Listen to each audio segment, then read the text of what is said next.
Hey guys, I'm back. I have successfully put on the Hollerson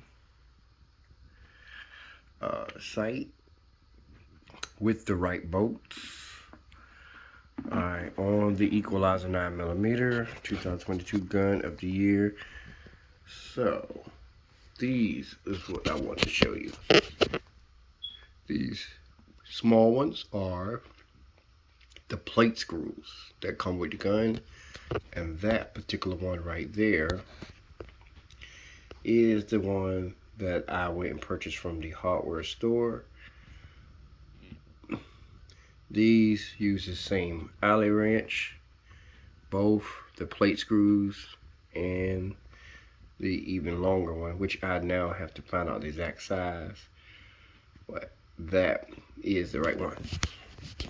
So I was able to get that done. As you can see, they set like that.